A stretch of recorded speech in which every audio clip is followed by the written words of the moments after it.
2018 Great New England Air and Space Show Kickoff Breakfast and C5M Dedication Ceremony. Before we begin, we have a few administrative remarks. Restrooms are located on the flight line side of the hangar. Please use the door behind me and to my left to access them. We ask that all electronic devices be turned off or silenced during the program. As a reminder, during the singing of the national anthem, military members should stand at attention and our civilian guests should place their right hand over their heart. Please note, smoking is authorized in designated areas only, which is located out the side door to my right. On behalf of Colonel Scott Durham, the 439th Airlift Wing Commander, welcome to Westover. We gather this morning to commemorate the 70th anniversary of the Air Force Reserve, as well as dedicate our first C5M Super Galaxie as the Spirit of Chicopee. We will also pay tribute to our Westover Heritage Reservists who have graciously joined us to help celebrate that special occasion with all of you. Ladies and gentlemen, please stand for the presentation of the colors by the Westover Honor Guard and the National Anthem by Melissa Serra, Promotions Coordinator for Big Y Food Incorporated.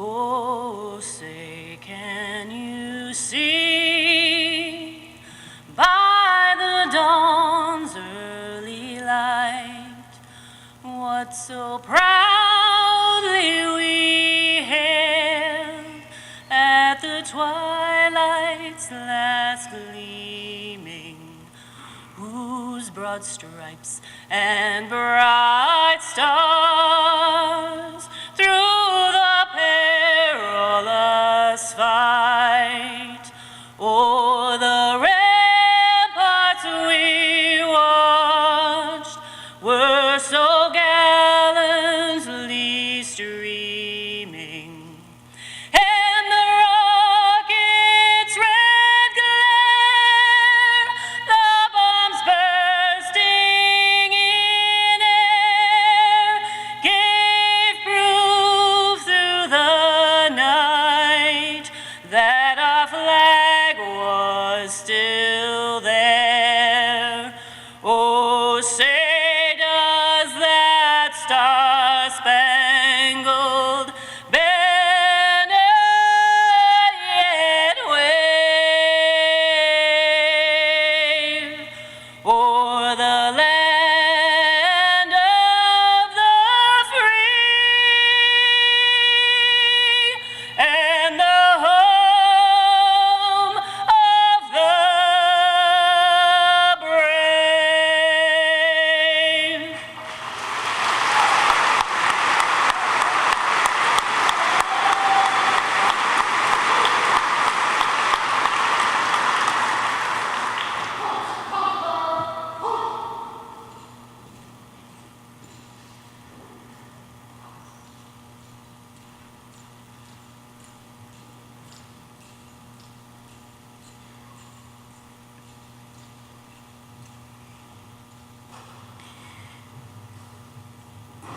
Thank you, Mrs. Serra and Westover Honor Guard.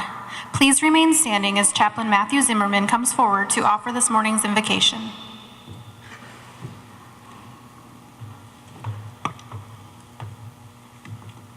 Well, good morning. Before we pray, it's always an interesting moment to come pray in front of this many people because you never know where people are on their faith journey. But there is one unifying thread to all of us today, and it reminds me of the last air show. Standing next to our wing commander at that point, General Lipinski, we looked up and you know, there's these things called airplanes, and they're in the air, and all of a sudden I became a 5-year-old kid again going, ooh, look, plane, and you know, and all that kind of things. And I wonder if that reflects the human propensity to worship the created things over the Creator. And so as we get ready to celebrate all the amazing feats of engineering, can we take a minute and direct our eyes to the one who created all things? Let's pray. Almighty God, thank you. Thank you for giving us the air we breathe. Thank you for giving us the minds to create incredible feats of engineering. And God, as we come together today, we thank you for not only the things we create, but the things you created. Thank you for friends and partners. Thank you for the food we're going to eat. And thank you, God, for the very air that we breathe. It's in the name that is above every other name we ask. Amen and amen.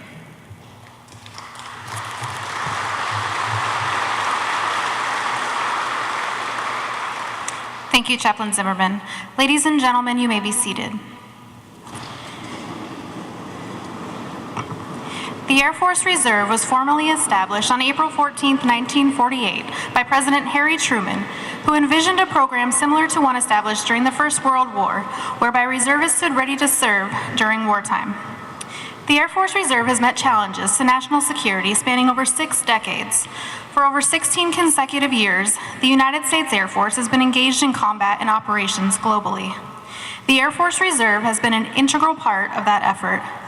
Everyday heroes, civilian and military, have performed magnificently, whether in volunteer or mobilization status. At times, they have worked in extreme conditions to aid foreign and domestic peoples in need. Since its inception in April of 1948, the Air Force Reserve has evolved from a mobilization-only force into an operational reserve integrated 24/7 with the active Air Force. You'll notice the candy that's situated on your tables. This is a tasty nod to Westover's heritage when Lieutenant Colonel Gail Halverson, affectionately known as the Candy Bomber, flew from this base to Germany during the Berlin airlift in 1948, delivering vital supplies during Operation Little Vittles. Colonel Halverson would drop bags of candy out of his C-54 to the delight of the German children. To make sure the falling bags of candy didn't hurt the children, Halverson made makeshift parachutes out of handkerchiefs. When the children asked how they would know it's him, Colonel Halverson replied that he would wiggle his wings to let them know, earning him the additional nickname Uncle Wiggly Wings. Throughout the years, Westover has made huge contributions to the Air Force Reserve Command. It has been home to many Heritage Reserve aircraft, including the C-124, C-130, and C-123. The wing converted to C-5As in 1987 and eventually became designated as the 439th Airlift Wing, currently home to 8 C-5M Super Galaxie cargo aircraft. In August of 1990, Westover was tasked as the major refueling stop for the Gulf Airlift. Due to the strategic East Coast location, expansive runways, and large fuel storage capabilities, Westover was a vital component in worldwide military cargo transport operations. In September of 1990, Westover was designated the staging base for all Desert Shield C-5 operations by the Military Airlift Command. Additionally, the 439th Airlift Wing reservists were activated in October of 2001.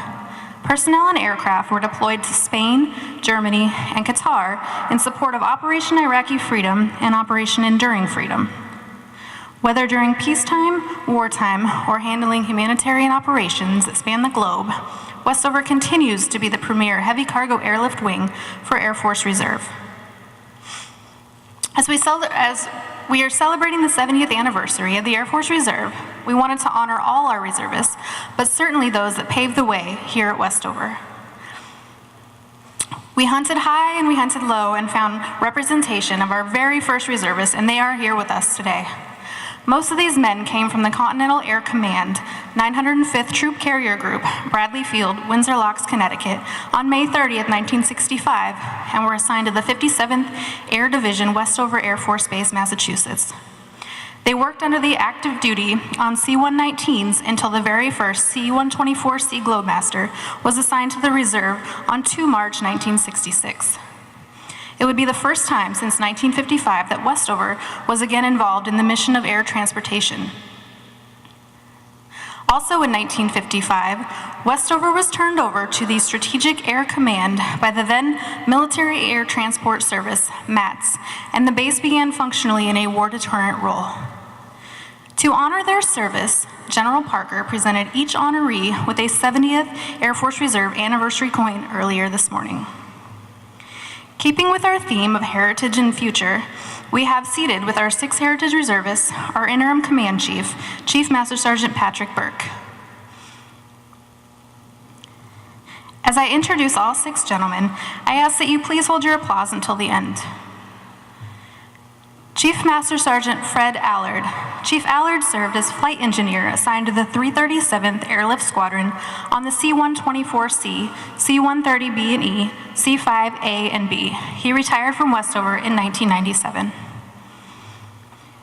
Chief Master Sergeant Roland Allen. Chief Allen served as a crew chief on the C-124C and C-130B. His other assignments included aircraft maintenance, job control, plans and scheduling, and quality assurance.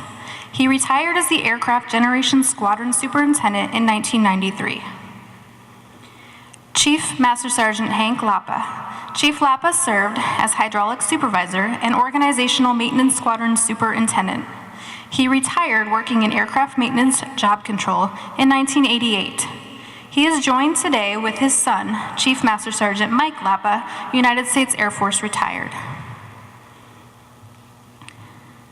Senior Master Sergeant Dick Reinberg. Sergeant Reinberg served as flight engineer assigned to the 337th Airlift Squadron on the C-124C, C-130B and E, and C-5A and B. He retired from Westover in 1989. Master Sergeant Fred Laverchu. Sergeant Laverchu served as crew chief on the C-124C and then as quality assurance for the remainder of his time at Westover. He retired in 1977. Sergeant Laverchu is joined by his special guest, Gene Hamill. Master Sergeant Stanley Speck. Sergeant Speck served as aircraft mechanic on the C-124C, C-130B and E, and C-5A and B. He retired from Westover in 1993. Thank you, gentlemen, for your service to the Air Force Reserve.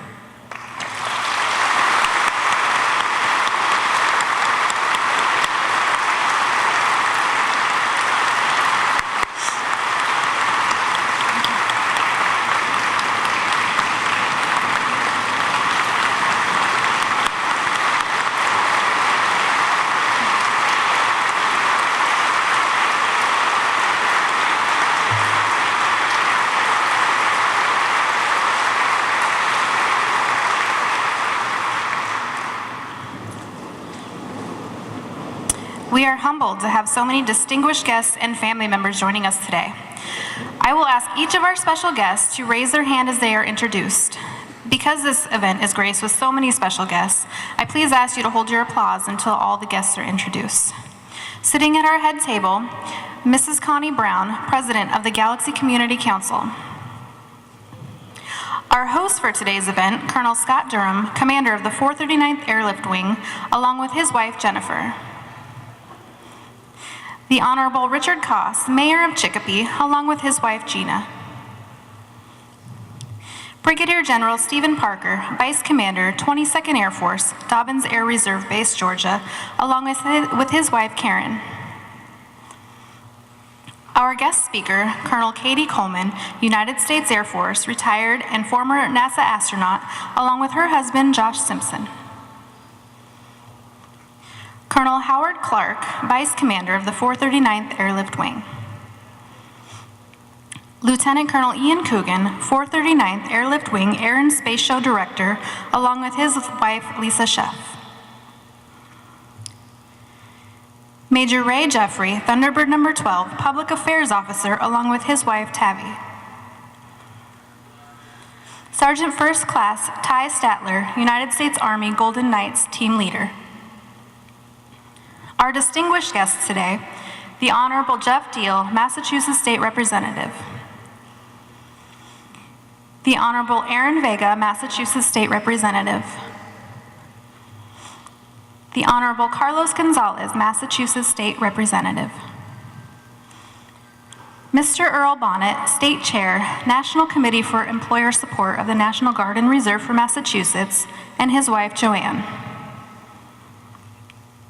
Brigadier General Jade Jensen, Director of Reserve Plans, Programs, and Requirements, Washington, D.C., and former 439th Airlift Wing Commander, along with his wife, Chantel. Colonel Kevin Sellers, Chief, C5M Super Galaxie System Program Office, Robbins Air Force Base, Georgia.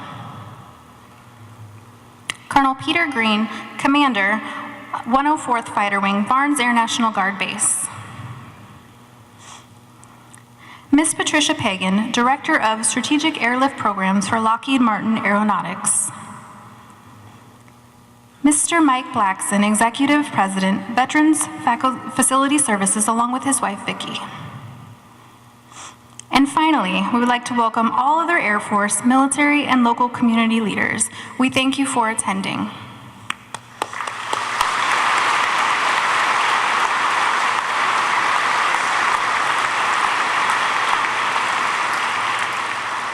At this time, I would like to introduce our wing commander, Colonel Scott Durham. Coleman's still back there talking to the radio folks, so we can pry her away, send her back this direction.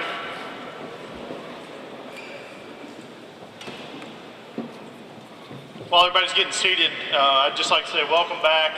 I hope everyone had a good breakfast. I'd like to take this opportunity before we get going too far. I don't see a lot of the log rolling folks out here now. They're probably all back still cleaning up, but I'd like to thank the staff of the log rolling for this wonderful breakfast and for their support and making such a wonderful occasion. So thanks for the log rolling company.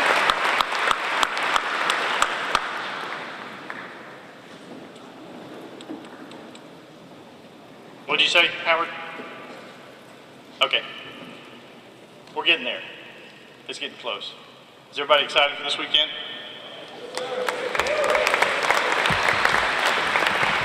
You know, there's something about an air show that kind of brings out the kid in all of us.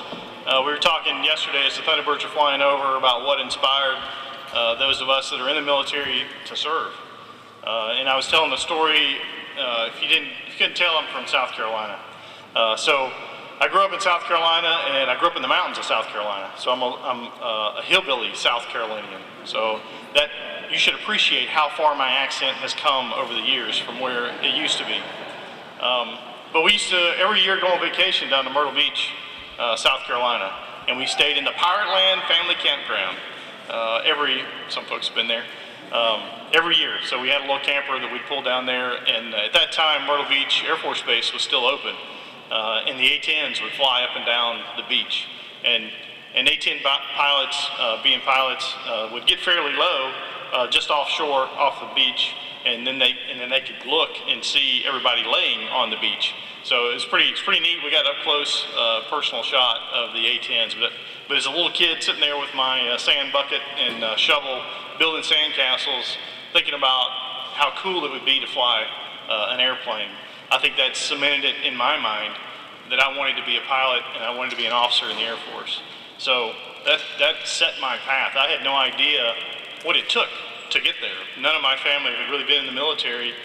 Donaldson Air Force Base had been closed, I think, in the 40s up in the upstate. So there was no military near my hometown or my house. And so one day I said, hey, I want to learn about this pilot thing. In the 6th grade, I went to Greenville Technical College and took a ground school course to get my private pilot's license. And everybody looked at me, you know, there were adults and some college kids in this class, you know, looking at why is this kid in this course? Well, I did better than the rest of them in the ground school course. So that kind of set my path. I worked at an airport as a lineman in high school. And then one day, a pilot came to a career day when I was in high school. And I was a mediocre student, just kind of getting by, doing my thing. And I said, yeah, I want to be a pilot. I'm working on my private pilot's license. I'd wash airplanes for the flight school, and then they'd give me an hour of flight time. And he said, well, where are you going to go to college? And I said, college? No, I'm joining the military. I don't need to go to college, right? And he goes, no, if you want to be a pilot, you got to be an officer. And if you want to be an officer, you got to be educated. So you have to go to college to get a degree, get a bachelor's degree. So I was a junior in high school, and that was news to me. So I was the guy that was in shop class, and so they took me out of shop class and they put me in college prep stuff after my mom had to intervene. and that kind of set my path to the Citadel. So I ended up again in South Carolina, in Charleston. So you should appreciate how far I've come with the accent. And that sort of set my career. And once I got to the Citadel and I learned about what it means to be an officer and what it means to serve your country, those things became over time more important to me than just flying an airplane. So that's why I'm still here today doing what I do, and you'll see most of the senior officers. The reason we're still here today is because we appreciate that service and sacrifice. So as you're out, and about at the air show this week, and you see all of our reservists here on their UTA weekend, working hard, sweating, making sure that the crowd's safe and that they're getting where they need to go and do the things they do. Just thank them for their service, and just know that your United States military is the best in the world, and it's because of people like that that selflessly serve and sacrifice for their nation. So I want to give a big round of applause to all of our UTA, all of our reservists here.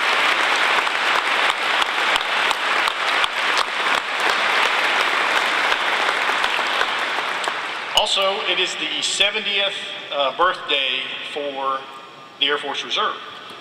We have been the longest stewards of this base than any other organization at this time. So that is certainly a hallmark. Last year was the Big Air Force's 70th birthday. This year's the Air Force Reserve's 70th birthday.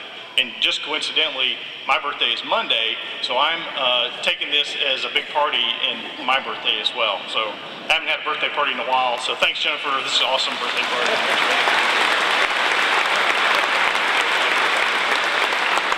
I am not 70 years old, though.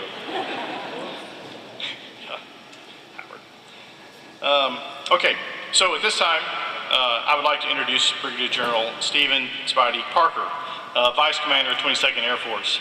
Like I said, this is the Air Force Reserve 70th anniversary, and so General Parker is our designated representative from the Air Force Reserve Command. So he and his wife Karen, thank you both for coming up here and representing the command for us. I know General Miller has placed special trust and emphasis in your ability to do that, and I appreciate you and Karen for making the trip up from Georgia.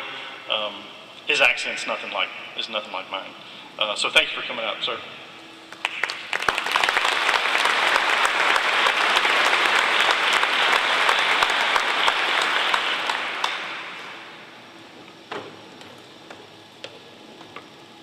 Morning. Got some notes here that I'm not going to use now because I don't know how I'm going to follow that, but trying to get rid of my hillbilly accent as well, growing up in Iowa. But thanks for inviting us up. We're excited to be here. It's our first trip up to Westover, first trip up to this part of the country actually, and wow, this is beautiful around here. Walked around the base last night, and it's nice to not sweat from the heat and the humidity down in Georgia. So we're very excited to be here. I just wanted to mention on behalf of Lieutenant General Mary Ann Miller, Chief of the Air Force Reserve and Commander of the Air Force Reserve Command, welcome and thank you for helping us celebrate the 70th anniversary of the Air Force Reserve in conjunction with this awesome air show that we're about to see.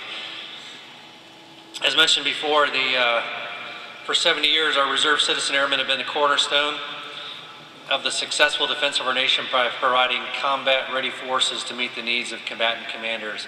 So 70 years ago, on April 14th, 1948, the Air Force Reserve transferred from the Army Air Corps Reserve, and since 1950 we've been doing some great things, humanitarian efforts, peacekeeping and military operations all over the world.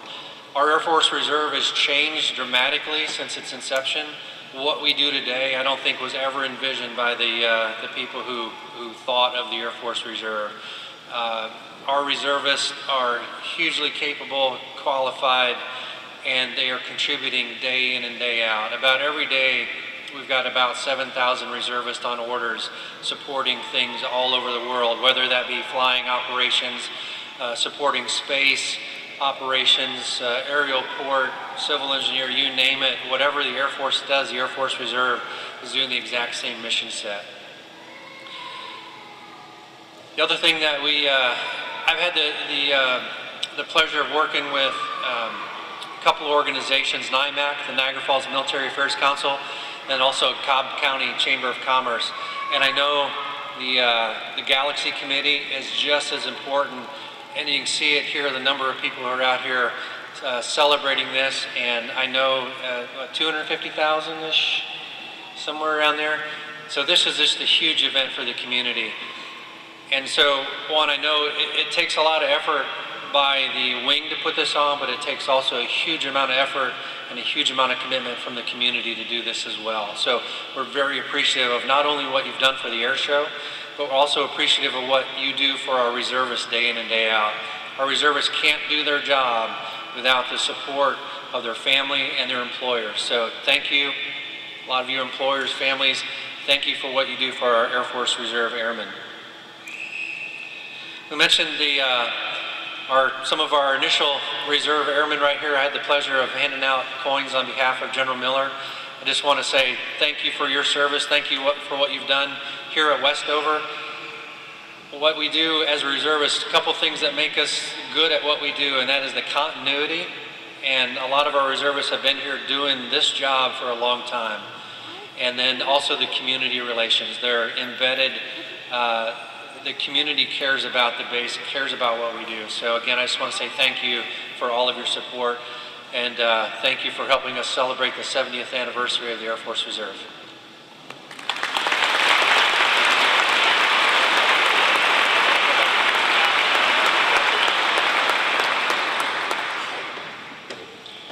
Thank you, Jeff Parker, for those remarks. We all appreciate him, except that one little guy. He was fired up. I don't know what you said, but he didn't like it.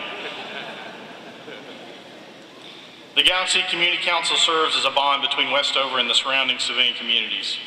The council is composed of community and business leaders who volunteer their time to help convey the mission of Westover. Partnering with our wing in hosting the Great New England Air and Space Show is one of the ways this organization serves Westover. The 49th Airlift Wing and the Galaxie Community Council share a similar mission, one that strives to enrich our community, seeks to promote growth and prosperity, and works to guarantee a secure environment in which we live and work. Our Galaxie Community Council compatriots have worked diligently to make this breakfast one that you will always remember. Let's give them another round of applause.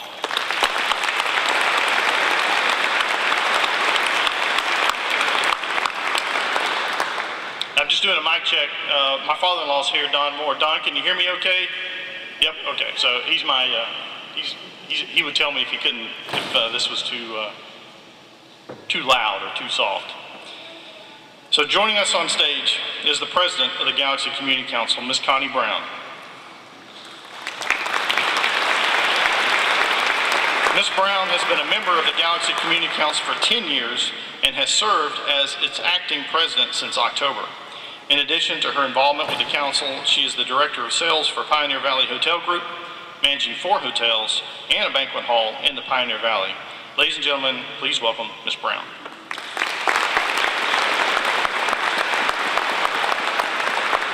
Good morning, everyone.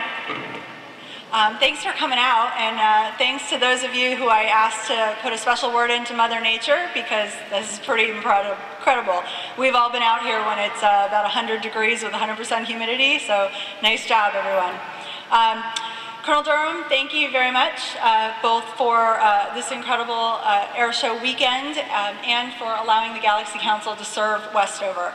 I learned this year that the Galaxie Council is actually 30 years old this year, thanks to the Chicopee Chamber of Commerce for reminding us of that. We're proud to serve Westover. We're proud to continue to come out here monthly, daily, annually, and do what we can for our reservists, because there's nothing more important out there than serving the military, and this is our way of doing that. So my job here this morning is to pretty much get to say thank you to everybody. Lieutenant Colonel Coogan, thank you very much. You've been a fun person to work with for the last few months. We've gone rounds a couple times, but always with smiles, I think. So I think the groups of us have put together an incredible event.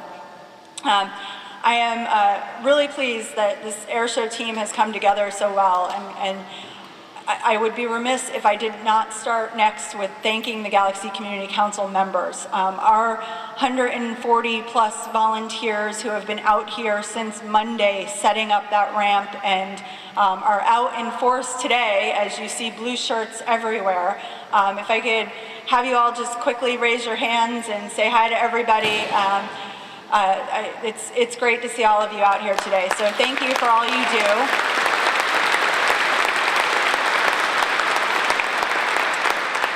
And we have been fortunate over the years to have an incredible artist who has done our souvenir air show t-shirts and posters. Mr. Peter Ring.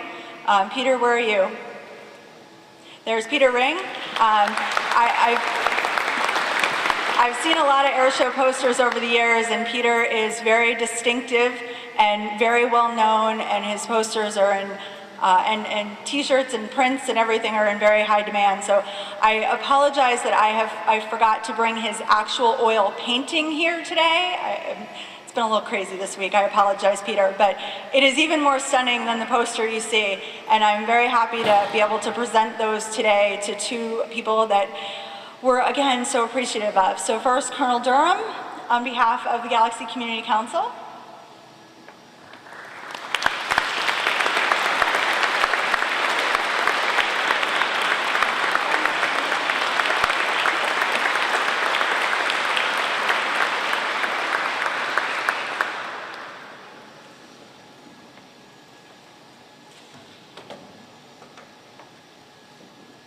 And we would be nowhere this weekend without our sponsors. So first, I'd like to say huge thank you to two of our breakfast sponsors, Big Y, World Class Markets, and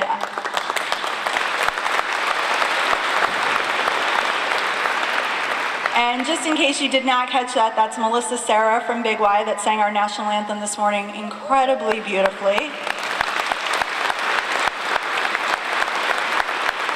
And I'd like to ask Melissa to please come on stage with Morgan and receive their poster as well.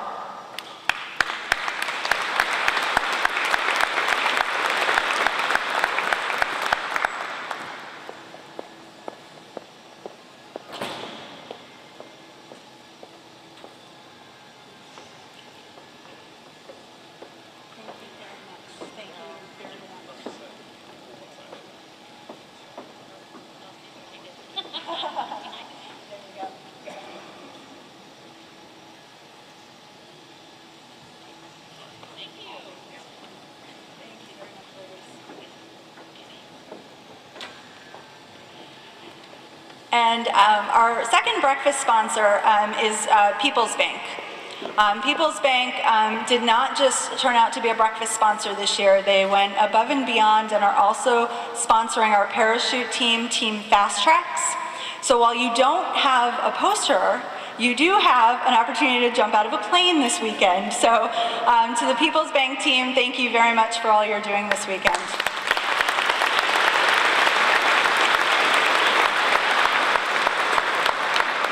Ladies and gentlemen, the Galaxie Community Council could not be more pleased to be here for you this weekend. So if you see us out and around, please ask for help if you need it. Please ask if there's anything we can help do more for you. We are thrilled to be part of the 70th anniversary of the Air Force Reserves, and thank you very much. Have a great day today.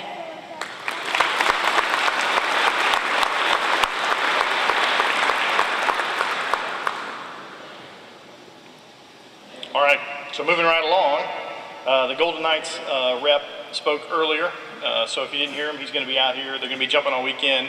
They're going to jump right after the C5M dedication ceremony, shortly following this ceremony. So we'll move on to the next thing. We're also thrilled to have Major Ray Joffrey. He is a native of Amherst, I believe, with his wife Tabby. So thank you for coming up, and he's going to give us a quick rundown of kind of what we can expect this weekend from the Thunderbird team.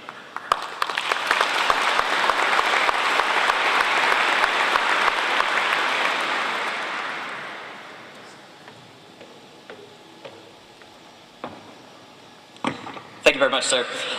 Gerald Parker, Colonel Durham, Colonel Clark, and Chief Burke, first of all, thank you so much for hosting the Thunderbirds. On behalf of Lieutenant Colonel Kevin Walsh, our commander leader, we are absolutely proud to be here today, representing 660,000 active Guard and Reserve Airmen deployed around the world, 20,000 of whom are deployed downrange right now in defense of our freedom. So let's give those guys a round of applause.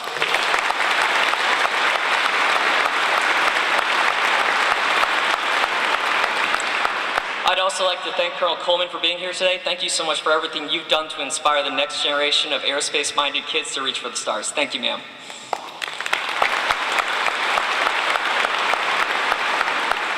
And as a public affairs guy, I would be remiss if I didn't thank Mayor Koss and Mrs. Brown for everything you've done. Having done public affairs for about 11 years now, I understand that it is very difficult to conduct the mission without amazing community support. So thank you so much for what you guys are doing for us.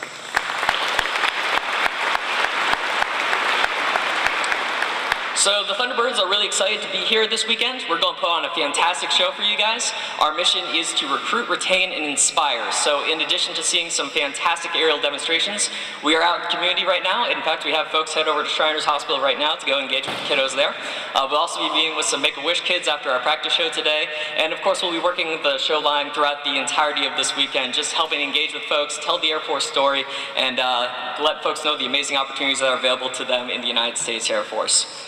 And as a personal note, it's really exciting to be back here in Western Massachusetts. I can tell you right now that I would not be where I am today if I didn't grow up seeing some outstanding C-5s flying over my house from right here at Westover, as well as some A-10s from Barnes, and nowadays F-15s, of course. So for what you guys do, thank you for inspiring the next generation of airmen. Every time you go up there, there's some kid looking up in the sky saying, wow, I want to do that one day. So thank you very much.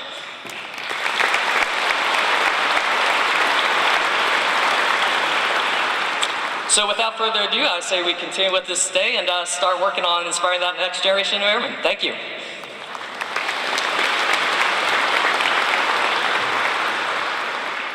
Thank you, Major Joffrey. It's now my pleasure to introduce our guest speaker, Colonel Cady Coleman, United States Air Force retired and former NASA astronaut. Dr. Coleman is a chemist, a retired United States Air Force colonel, a former NASA astronaut with more than 180 days in space, accumulated during 2 space shuttle missions and a 6-month expedition to the International Space Station. She launched and landed aboard the Russian Soyuz spacecraft. Not many people can say that. And acted as the lead robotics and lead science officer during her tenure aboard the ISS, performing the second ever free flyer robotic capture from the station. In her spare time aboard the ISS, Cady played the flute 220 miles above the Earth, joining Jethro Tull flutist Ian Anderson for a duet between Earth and space, and she also coached actress Sandra Bullock in preparation for Bullock's role as a stranded astronaut in the movie Gravity.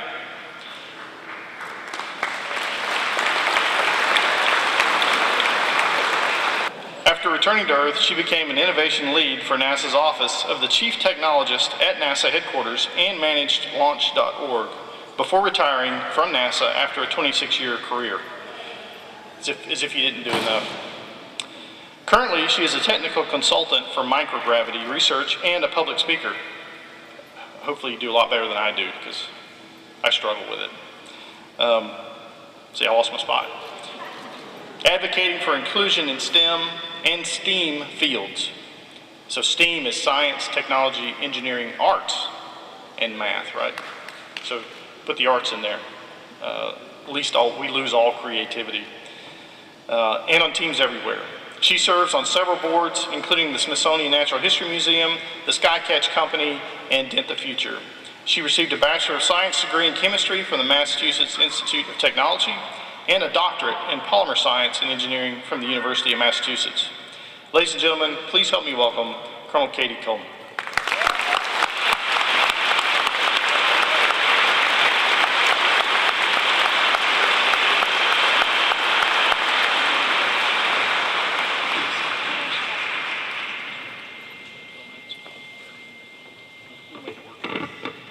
We were negotiating time because the Golden Knights will not wait.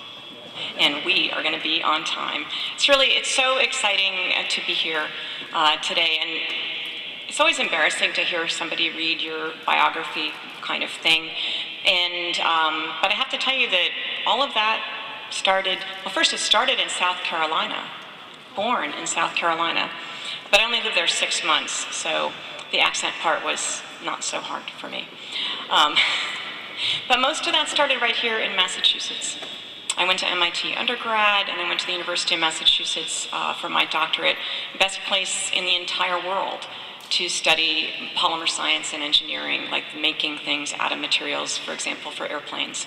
And I was ROTC at MIT, privileged to do my education here in Massachusetts, and then I went on to Wright Pat to work in the materials lab and work on new materials for our freedom, which I was very proud of. I would say I lead a charmed life, but I'd like to say that and I do, but it's more about being prepared for opportunity. And I think that that's what we're all here for today. And I wanted to thank General Parker, Colonel Durham, General Denson, for having me here today. Our representatives are here, people who are proud and also generous enough to serve in a public capacity, Mayor Koss, and also Connie Brown. I'm thinking, even though the colonel's in charge of the base, there's lots of people in charge of things, I am thinking of Connie as the commander of our space station today, because she's in charge of the air show. and you know, everybody's got... Thank you. You know, it's hard to do, and all of us need help to do those things, and you heard her and everyone else thanking their teams, and that's really what I'm here to talk to you about. I came with my family, which I'm just so pleased to be here. I've commuted between Western Mass and Houston for essentially 26 years. And so I'm married to glass artist Josh Simpson. He's right down there in the red shirt. And our son, who's 17, is out here at the commander's head table. And usually when I go and, go to work, it's never here in Western Massachusetts. And in fact, I have only been to the air show one time, and I have lived to come to this air show because it has got a reputation like you wouldn't believe out in the world. And it's just nice to see all these things in action. But the thing I think is so important about it is that lives will change today. I mean, there's a lot of people that are going to come here not only to breakfast. I mean, this is just the breakfast, and look how we feel. But people come to breakfast, people are coming all day, people are coming all weekend, and many of them, whether young or old, are going to see somebody or something that they never thought could be their world, and they're going to realize that it's closer than they think. So what we're all doing is really, really, really important. When I thought about being an astronaut, it was not when I was 9 years old or 10, or we could go all the way up to the age of 20. And it wasn't until I was in college, Dr. Sally Ride, the first American woman astronaut, came and spoke. And I looked at her and I thought, wow, maybe I could try to do that. And it's still that way, I think, for a lot of people that don't look like those Mercury 7 in that picture. I mean, they're wonderful men. And I enjoy being so much part of that family, part of the astronaut family, because it really is a family. And yet, I think that those of us that look a little different than them have a responsibility to make sure that more of us that look different are part of the team that are solving the problems of planet Earth. And here in the Westover family, you are really a part of that. When we had the recognition at the beginning of the Master Sergeants, especially the hydraulics guy, I am for hydraulics, okay, just so you know. But it's hard to be recognized like that. And why do we do that? We do it a little bit for you we do it to recognize your service. And at the same time, there's a master plan, there's a motivation, and it has to do with the future. And I think that the people in charge here want to make sure that the people who work for them, both young and old, realize that their talents are valued and that they are respected, and that we wouldn't be doing any of the jobs that we do unless we had people with these skills. And so recognition is hard, but in some ways it's the way we carry the flag for each other. And I wanted to share a little bit about how we work as a team up in NASA. And I have, I think, 7 minutes left. I'm trying to be very timely, but if you wave at me, 3 more sentences and I will be gone. Okay, you might have to stand up to wave, but we really do want to be on time for the demos and everything. But we're really privileged as members of a space crew in that some of the lessons are really clear for us when they're harder to see down here, and it's about perspective.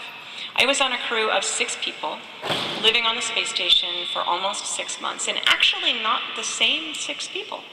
So when I got to the space station, going up in the Soyuz, which is smaller than like anything you could imagine, they're really small capsules. So when I got up there with my crew of 3, a Russian and an Italian, there were already 3 people up there, so now we're 6.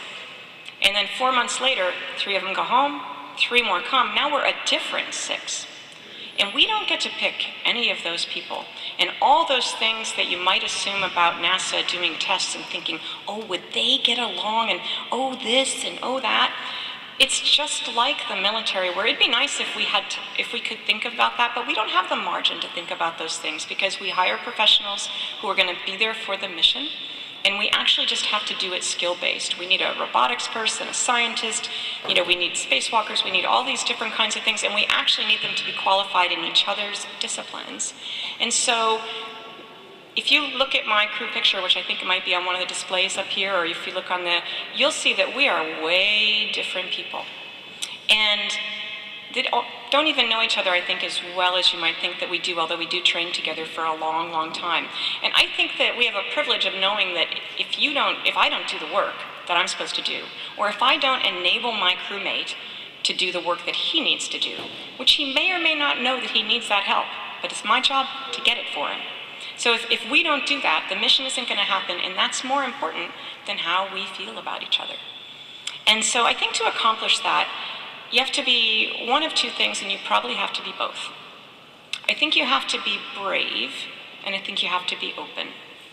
I think you have to be brave enough to stand up and say, so this is me, and this is what I think I bring, which you may or may not recognize. Sometimes you have to really find a polite way to say that, okay? Because sometimes you have to say it a little more forcefully. Sometimes you just have to do it, and just have that work that you know you can do, and that you are uniquely the person that needs to do it. You just do it, because it's about the work. So brave enough to stand up and be you, and open enough to look around, see people that aren't like you, and realize that they have immense value, maybe greater than your own, but certainly just as great. And a small, tiny example is I flew with Scott Kelly. He's the guy who got to spend a year on the space station. The rest of us were incredibly jealous. And I was on the mission before his 1-year mission. And Scott and I are just very different. He's a man of few words. I'm a woman of many. I think that often my words are a little more tactful than his, right? And he's way more on time and way more minimalist than I am. So we're really different, and yet on this, and I wasn't even sure I would actually like this 6 months in space with him, or 4 months in space with him, let alone come away as friends of a very special sort. But he was the king of constructive feedback. I was used to working in mission control, where I would say, Station Houston, this is what we got to say, and then I was up on the space station, and we're supposed to say Houston Station. But for 7 years, I had said it the other way around. And it would kind of confuse everyone, although I would be, often the only woman's voice on the loops. But, it was, and you're so busy and focusing on really the work, and then this thing comes out, and you're like, ugh. And he goes, I've been thinking about it. Why don't you say something completely different? Why don't you, every time you pick up the mic, why don't you say Houston on 2, meaning channel 2. So it just really helped me break my habit, and different other things too. So we're really different than each other, but we managed to be able to see each other. And I would be all about taking pictures and making sure that we shared our story. I was the second person to capture this supply ship, and I was talking to them about where to set up cameras, and this is like 2 weeks in advance. Let's charge batteries, let's do these things, because It's not just our supply ship. I mean, it's the second ship to come up from Japan. It is their supply ship. It is a huge part of changing the entire tenor of how we do this mission with our commercial partners. And if we do not do this successfully on an uphill slope of let's send more and more of these that NASA doesn't build, we could change the whole momentum of the program. And so it's not just about us and us wanting to get our picture taken, it's about making sure that the mission is really going to go forward the way it needs to. And Scott goes, hey, I got a camera and I'll take a picture, Cady. And I said, it's not about one picture. We need really good pictures, and that means you have to take a lot of them. And you have to think about it different ways, and we are not photographers, and we can do our best to think that way. But you, if you're gonna lead up photography, talk to the people on the ground, ask them where they think the camera should be. Don't just assume you know because you are a jet pilot, okay? And so we got to have those conversations because we were brave and because we were open. And I think that that is very much the way to accomplish the mission. So I'm so happy to be here at Westover with the Westover family, celebrating the men and women who serve and celebrating the very next generation with all of its dimensions. I want to take the poster out for a sec. And this is the end. Colonel Durham. But you know, the poster here, I mean, we've got air, we have space, we have people, we have a view, we have planets and stars in the background. These are all a part of our world. And today, we are recruiting the people that will play on this playground. So, thank you very much for having me, and I look forward to a great day. Thanks.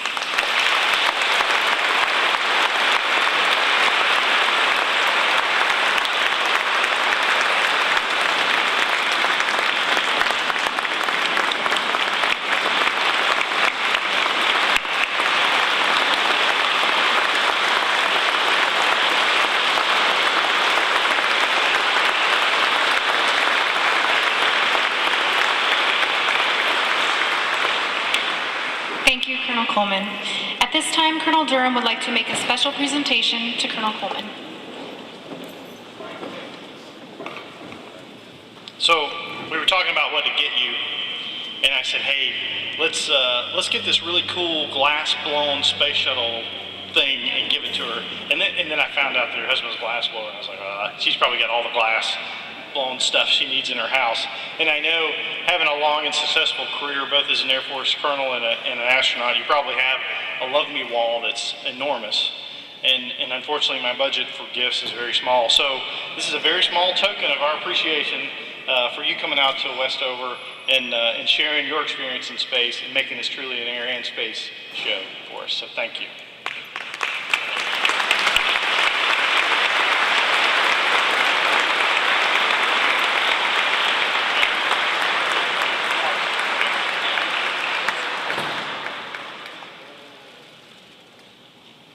Thank you very much.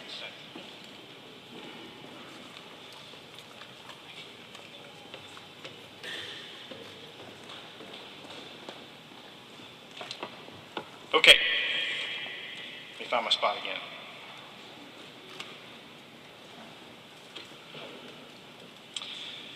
An event like the Great New England Air and Space Show is a culmination of dedication, determination, and a great amount of hard work. Details too numerous to mention have been checked, rechecked, and checked again to ensure that the audience is given the best show we could possibly provide. We would be remiss if we did not take time to recognize additional organizations responsible for this tremendous effort. The hardworking men and women from the Galaxie Community Council and the Westover crew who, in their efforts to make this show a success, have demonstrated unwavering resolve and a nose to the grindstone spirit, which is embodied in the event you have witnessed today. We ask that all Air and Space Show and Breakfast Committee personnel and volunteers from the GCC and Westover please stand this time and be recognized.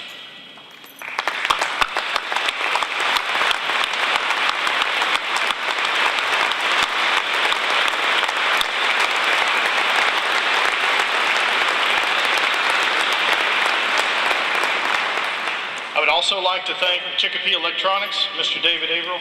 Thank you, sir, for today's sound system. So Dave and Chicopee Electronics, anytime there's a military event, anytime there's anything with veterans, retirees, has to do with the military and the Air Reserve Base or any of the services here. Dave's our guy. I mean, he volunteers. He volunteers and provides all this stuff no charge to the base. So he's an awesome American. So appreciate that, Dave.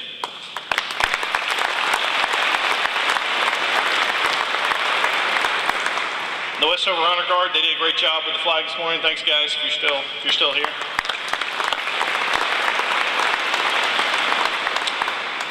And again, to all the airmen that have played a part in this event and putting this on today. So at this time, we're going to take a quick, like 5-minute break to reset the stage, get the folks up here, and then we'll start the C5M naming ceremony, and we'll get that going because we got to get through that so we can open the doors at 10 o'clock so you guys can be out there, and the Golden Knights are going to drop at 10:15. So that's the timeline we're on. So breakfast is over.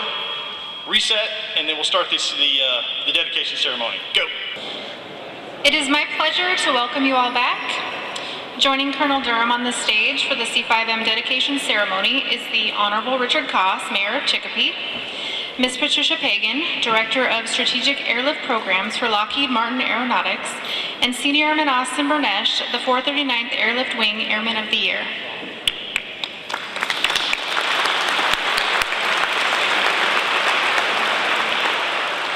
In just a few moments, the hangar doors will open and Westover's first C5M Super Galaxie, tail number 87037, will be named as the Spirit of Chicopee. The C5M is one of the largest aircraft in the world, capable of airlifting outsized and oversized cargo around the globe. The C5M can carry 270,000 pounds of cargo and hold up to 332,500 pounds of fuel in support of strategic airlift requirements. Ladies and gentlemen, the commander of the 439th Airlift Wing, Colonel Durham.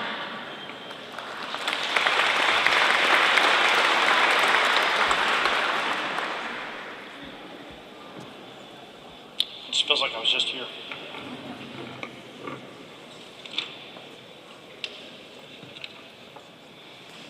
Good morning, again, Mayor Koss, General Parker, Colonel Coleman, Ms. Pagan, and honored guests. Welcome to the 439th Airlift Wing C5M naming ceremony. This ceremony and the specific name emblazoned on the C5M's fuselage, Spirit of Chicopee, highlights the historic relationship between Westover and the city of Chicopee.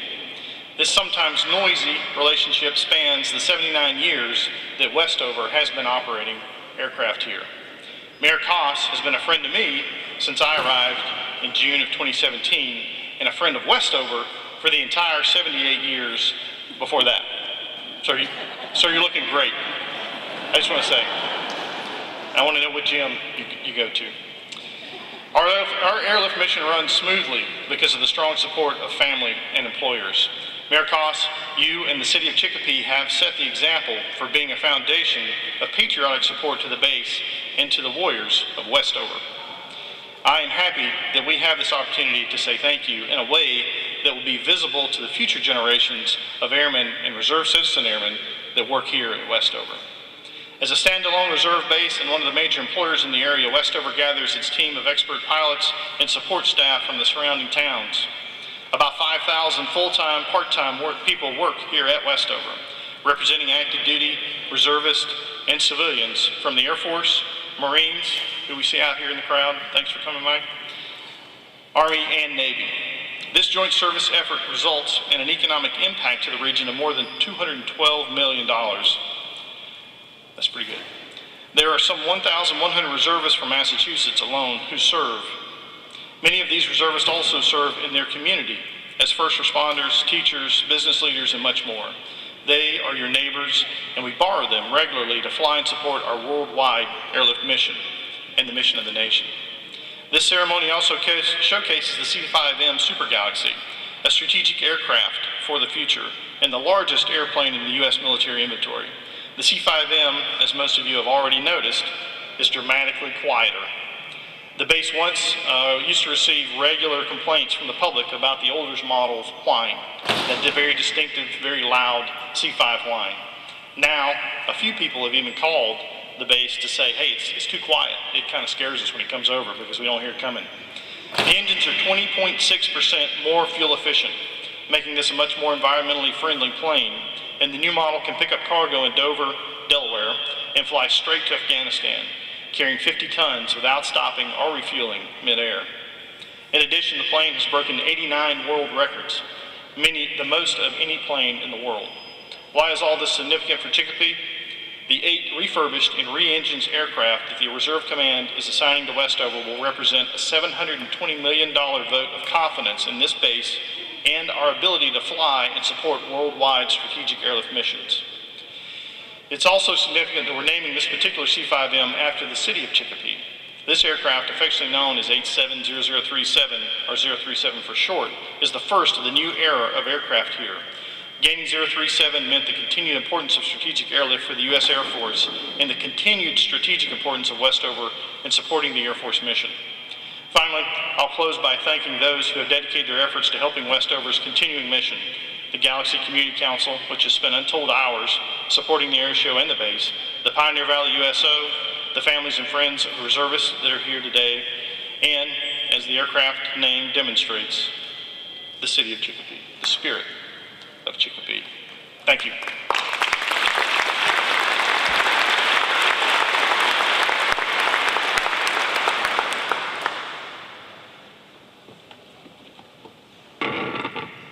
Thank you, Colonel Durham.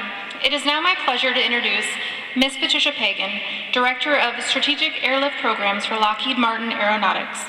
Ms. Pagan has been with Lockheed Martin for 17 years and has served on several platforms in Lockheed's portfolio to include the P-3 and C-130 aircraft. Likewise, she held a comprehensive leadership position as the overall program manager for Lockheed's Greenville, South Carolina facility.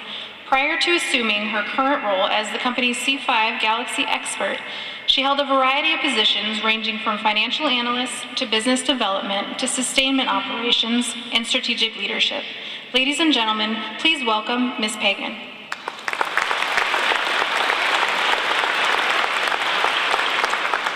Well, good morning, everyone. It's yet another great day for C5. I have the honor of representing Lockheed Martin and our entire C5M Super Galaxie Enterprise team today for this event. It is interesting and really eye-opening. I was talking with the mayor and I said, wow, I get to be on the stage where an astronaut was. So, wow, my mom and dad would be proud. But speaking from Lockheed Martin and our enterprise team, we've worked long and hard to ensure the Super Galaxie that we're honoring today, along with the sister ships that are on the ramp here, to ensure that they are the absolute best strategic airlifters for our armed forces. A little over 50 years ago, June 30th, 1968, the C-5 flew its first flight and a new airlifter started making its mark on aviation history. The C-5 history is our history. In 1987, the members of the Patriot Wing became an important part of the Galaxie history, now Super Galaxie history. And what a history it is. From supporting the warfighter in operations like Desert Storm, Iraqi Freedom, Enduring Freedom, to supporting humanitarian crises like Bosnia Relief, and closer to home, Hurricane Hugo and Superstorm Sandy, you selflessly answered our nation's call, and for that, we thank you. We at Lockheed Martin are proud of our aircraft, but even prouder to be associated with the Patriot Wing. Today, your C-5s will continue to do the things that no other aircraft can do. Only now, the Super Galaxie will do them better. With new capability inherent to the M, the Super Galaxie is more efficient, more reliable, and better able to do its job of truly global strategic airlift. So if something, well, I guess a lot of something, has to be moved halfway around the world when the nation calls, the C-5M is ready to go. So we at Lockheed Martin and the entire C-5M industry enterprise team are honored to stand with the Patriot Wing today, tomorrow, and decades to come. And now, I look forward to the naming ceremony. Presentation of the key.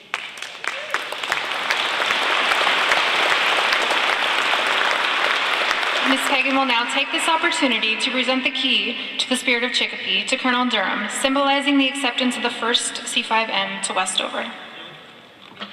So a little bit off script here. Ms. Pagan just let me know that this is kind of a big deal for Lockheed, and they were a little disappointed to find out that I was just an 06, that they had heard that there was an 07 here that was the wing commander. So General Jensen, if you would come on up. For those of you that don't know, General Jensen was the previous wing commander here. So he started all this, and then I inherited it when I got here about a year ago. So General Jensen, if you would come up, and we have a presentation for you. Hold on a second.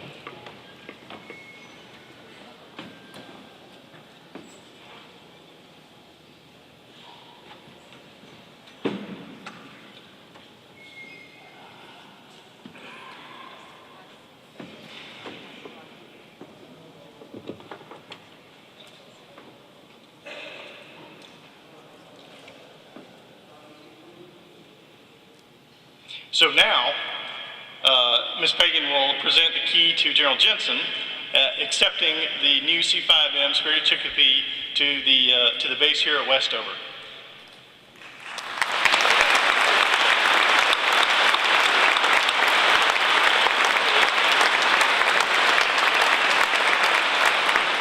And then, in an act of ultimate good faith, General Jensen is now going to present the key to one of Westover's maintainers, one of the homegrown maintainers, Senior Airman Bernache. If you would stand up. So Senior Airman Bernache is born in Springfield, Massachusetts. He is a Westover and a Springfield local. He graduated from high school in Chicopee prior to enlisting in the active duty Air Force. He came to his senses, transitioned to the reserves, and over the course of his career, Senior Airman Bernache has been a crew chief in the C-17 and the C-5. So currently, Senior Airman Bernache enjoys working on the C-5 every day as an Air Reserve technician, so he's like me, he's an ART, and supporting the Mission Essential ground personnel mission here to ensure the C-5 can carry out its local worldwide operations. Senior Airman Bernache is on his second enlistment and plans to stay in the United States Air Force Reserves forever. So, thanks.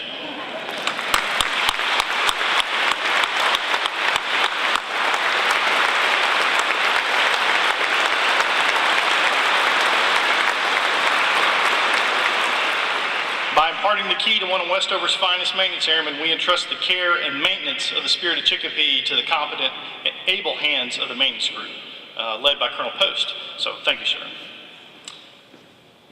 Got the pictures done. Okay. You want to say something, Jay? You good? I know, I kind of sprung it on Jay. He didn't know I was going to do this, but it only seems fair. So, thank you, General. Appreciate that. At this time, I would like to introduce the Honorable Mayor Richard Koss, Mayor of the City of Chicopee. Mayor Koss is a native of Chicopee who's lived here all of his life. Educated at Chicopee High School and went on to get his undergraduate degree at Amherst College in economics, and then followed that with his law degree from Suffolk University in Boston. Mayor Koss has served the city as its mayor on two separate occasions, initially winning a special election and taking office on July 7th, 1997, and then being elected 3 more times before returning to his private law practice back in 2004. After a 10-year hiatus, he just missed it. He responded to numerous requests to run again and has since been reelected 3 more times as the mayor of the city of Chicopee. Besides his municipal service, he's also served the community and region in numerous ways, having been a member of the board of directors of the Chicopee Chamber of Commerce, the Pioneer Valley Red Cross,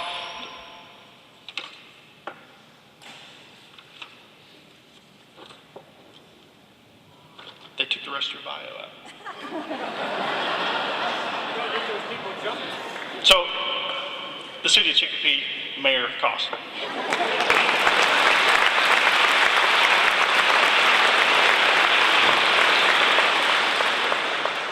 Well, good morning. Thank you, Colonel, and welcome everyone to the city of Chicopee. It's a very proud day for us. I have a proclamation here, but I just want to share a few thoughts as we celebrate the dedication of this plane in the name of the city of Chicopee, the spirit of Chicopee. And I don't do this alone. I'm honored that I have fellow elected officials from the city, my city council president, John View, and councilors Frank LaFlamme, Jerry Roy. Please raise your hand. Thank you, guys. And also my city treasurer, Marie LaFlamme, who's on the Galaxie Council. Where's your hand, Marie? Or she's already outside working, so thank you, Marie. And it's part of a team effort.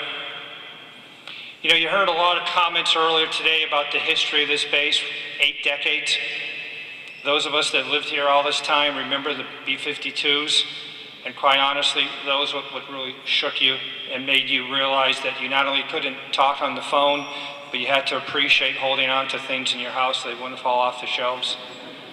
It was even more important as the years went on, because a number of you know we became part of the Strategic Air Command, and those B-52s weren't coming back from missions from Vietnam. No, they were coming, and they were actually our defense mechanism. I believe 4 of them had to be airborne in less than 2 minutes with a nuclear payload.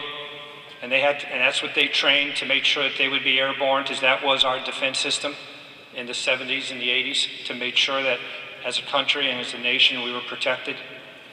So the legacy and the history of this base goes back, as I said, nearly 80 years, and something we're very proud of. And earlier today, we honored a number of people who've served our country for a number of years here at this base.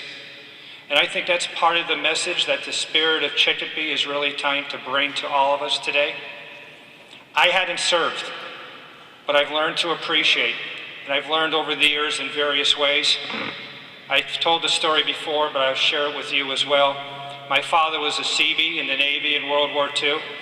As some of you might know, those Seabees were the ones that would hit the beaches in the South Pacific with a weapon, a rifle, and a hammer, because they had to prepare the logistics to make sure troops and supplies to be on that place of demarcation. So when I grew up, sports were a big thing, whether it be baseball, football, or hockey. So like a lot of kids, I had pennants. And I'd have pennants on my wall, either as the Yankees or for some Red Sox. And there weren't Patriots in those days. It was really Giants in Western Mass, if the older people would remember. And all of a sudden, I was trying to put more things up, and I found, and I'm an only child, so I pretty much had rule of my nest, my home. And I went into the basement, my father had some of his stuff, and I found pennants. And I put more pennants up on my wall. And I was proud of these little wool felt pennants that were about 7 inches. It wasn't until high school and then college that I appreciated that those weren't teams when I read Bougainville or Tulagi or Peleliu. And I realized what they meant and the sacrifice that he and others have done. So I thank all of you, because what we're doing today with the spirit of Chicopee dedication is honoring the history and the service that many have given to our country, who have given their lives and their self, and have come back to make Chicopee and Western Mass, and I think really most of this part of New England, a better place. So I'm going to read a proclamation, but this proclamation is thanking us today. But really what I'm saying to each and every one of you and asking you to share with me is to thank all those who have come before us. I thank, and I'll deviate. There are 5,000 people, whether they be military or civilians, that work and have gainful employment as a result of this base in this area. And the Colonel already mentioned the value in terms of the economic impact. And we're proud of this area, and I welcome back General Jensen. I thank you and Chantel for joining us again. And I thank you for bringing the greetings from General Lipinski as well as General Mazik, who were great friends when I had the opportunity to work with them when they were base commanders. But that's what we're all about. It's working together, and it's getting things done. So this plane, and when you see the spirit of Chicopee, it's not about Chicopee. It's about you, because you're Chicopee and you're the spirit that makes this base the vibrant community that it is, and that what we're so proud of. So as we welcome the first C5M home to Westover, and we name it the City of Chicopee, I, as Richard J. Koss, as mayor of this beloved city, join you and others in proclaiming today Spirit of Chicopee Day, and I've caused this seal of the City of Chicopee to affix. Colonel, I welcome you, I congratulate you, I thank you, and I ask all of us to continue to celebrate and appreciate what we have in this area here. Thank you.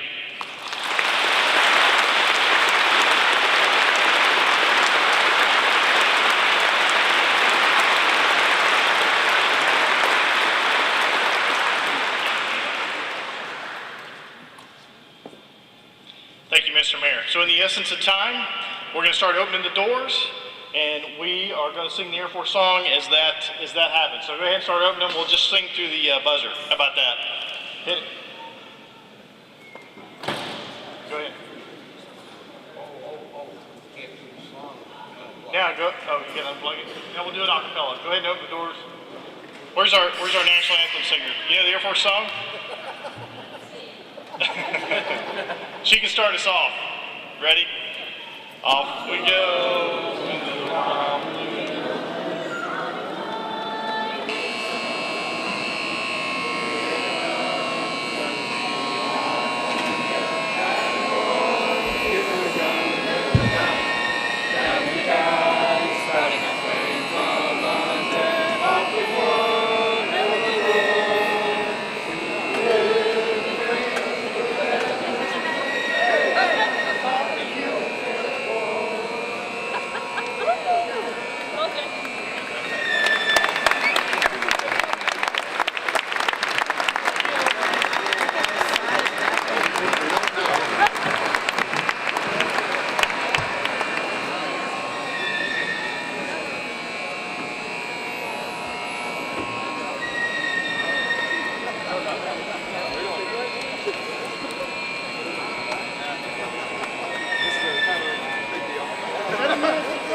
Here.